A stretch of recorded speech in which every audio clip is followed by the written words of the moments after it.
staple of Texas barbecues and Louisiana boil-ups. Often neon red, suspiciously spongy, and packed with enough preservatives to embalm a small corpse. We can do better and we should do better. We can engineer a sausage that actually tastes like meat. Today we built a hot link from scratch following a German recipe, which isn't all that dissimilar from Texas hot links or Louisiana hot links. The entire process is much easier than you'd think. It's almost as easy as making a bratwurst. And so it begins. Historically, the sausage was not a gourmet choice. It was a disposal unit. After you slaughtered a pig, you used everything of that pig except the oink. The sausage is an ultimate zero waste technology. And a good hot link, whether it's from New Orleans, Texas or Munich, depends on a specific ratio. We are using a 60-40 split, 60% pork, 40% beef. The German recipe calls for pork belly because it contains a hell of a lot of fat, and fat is not only flavor but it's also structure. I'm all about using what you have. I had pork shoulder which does not have enough fat. So if you use a leaner cut like pork shoulder, make sure you add in pork fat to make up for the difference. This is a fairly fatty pork shoulder, but of course too lean for this recipe, so I weighed it 15% short and added the rest in fat. Overall, you want a fat content between 20 and 30%. Do not go over 30% because that fat will just leach out in your smoker. This is 540 grams of pork shoulder and 60 grams of pork fat, plus 400 grams of a 80-20 mix of beef. I had frozen ground beef, 80-20 mix, perfect for this recipe, so I'm not going to buy something similar when I have something in the freezer. First step is destruction.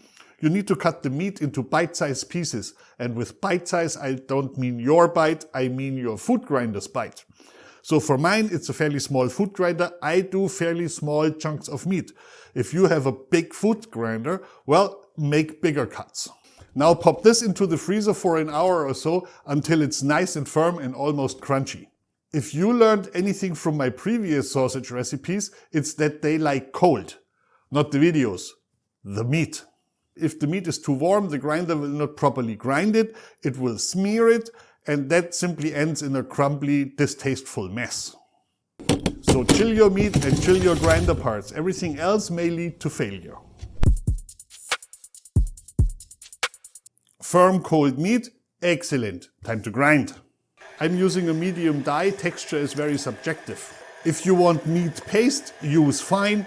If you want rustic chunks, use coarse. Don't go too fast on this. You may have noticed this recipe does not contain ice or ice water. The faster you go, the more it will heat up. So go relatively slow. Of course, don't go so slow that the meat can have kids and bring them through high school. Per kilogram of meat we need 5 grams of black pepper, 5 grams of garlic, 5 grams of onion, 5 grams of paprika powder, sweet or hot, your choice.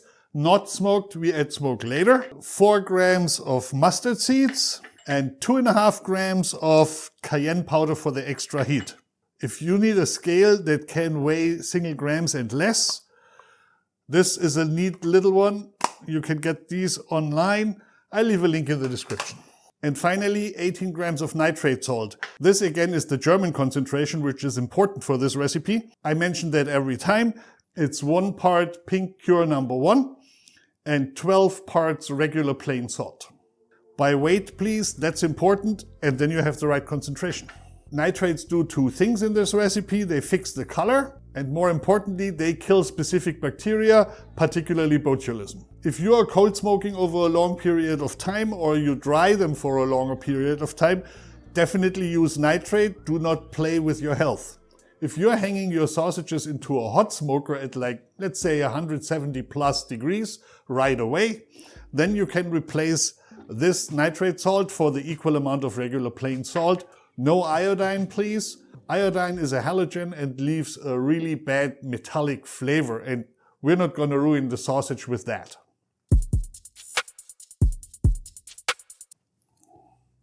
Here's our cold meat. You can use a stand mixer with a pedal attachment. I'm using my trusty old hand mixer with dough hooks because cleanup is a breeze. But if you enjoy massaging your meat aggressively, it's a perfect frustration release.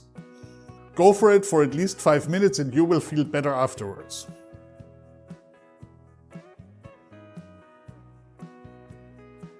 And now we mix.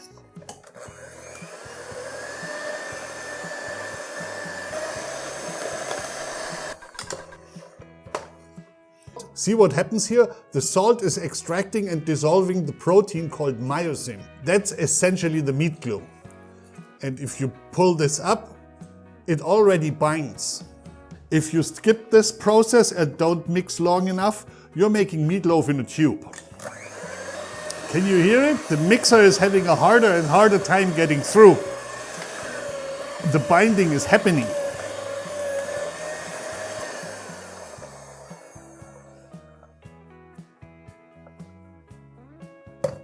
How do you know it's done? Gravity test. Nothing comes out. There, that's good. Sticky, coherent, perfect. We've created what Germans would call Bret, and now it's time to package it. For that I've prepared natural hawk casing, that's a 28-30 caliber. I already put that on our stuffer. Don't use too big a stuffer tube. You want a little bit of slack, otherwise stuff doesn't glide. I tend to make little balls for this kind of stuffer. You want as little air as possible in there, and just tossing it in leaves a lot of air. You need a prick of some kind. It's not the person you don't like, it's just something to poke holes wherever there's air bubbles. I can't stress this enough, don't overfill these things. You want a little bit of slack, because they will bulk up once you start cooking them.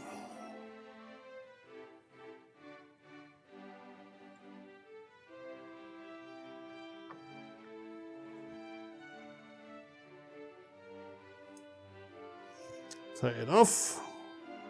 On to the next. I have several casings on here because hawk casings aren't all that long. So I usually stuff 2 or 3 on it. Then you don't have to mess around while working on the meat. If I had a larger stuffer, I could do this in one pass, so I have to refill. But if I'm careful, I won't disrupt anything up front here. There might be a bigger air bubble coming out, but that's what you have the prick for. There, 2 casings did the trick. Now you have to decide how big of a sausage you want. I would probably go for maybe 6 inches or so. You see there's a lot of air bubbles, we'll take care of those later. Now we're first gonna turn those into links. So I'm gonna go for about this much. Twist forward. Skip one, pinch the next one, rotate forward again. It's usually like 3 or 4 turns. Pinch, skip this one, pinch again, roll the next one forward again. They're about all the same length, lucky us. With this technique you avoid having to twist in different directions. Germans used that technique long before Columbus actually discovered India. But credit where credit is due, sausages in intestine casings were invented in Mesopotamia some 3,000 years before the Roman Empire even was a thing. These go into the smoker, but wait, no smoke yet, you need to dry them. I did a pretty lousy job at filling them, so whenever you see air bubbles like these, you just give them a teeny prick and poke them out. A word about the wood. You can use any wood you like. I wouldn't do fruit trees, so I would do hickory or oak. Or if you want to add a little extra kick, you can even go for mesquite. Into the smoker they go to dry, 50 Celsius, that's about 152 Fahrenheit. And after like 20-30 minutes, you crank the heat up to like 140, 150, and then you smoke them in that temperature for about 2 hours.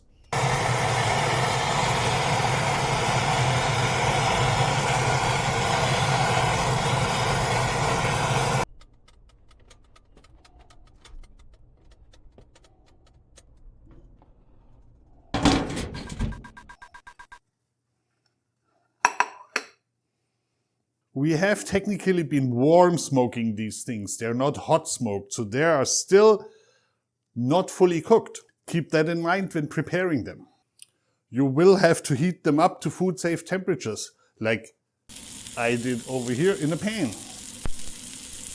Of course, this is a classic sausage you would put on the grill. Germans put this into a savoy cabbage dish. There they flavor the savoy cabbage and it goes really well with some potatoes. There's a link to that video. I still have a few with air pockets and they look kind of shriveled out of the smoker because they lost a little bit of fat, but that's okay because they will bulk up the moment you put them into a pan or onto the grill.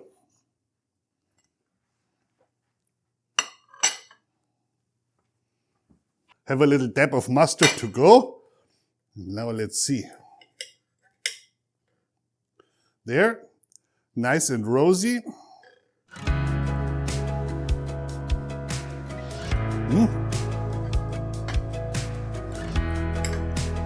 What can I say? It's an excellent sausage.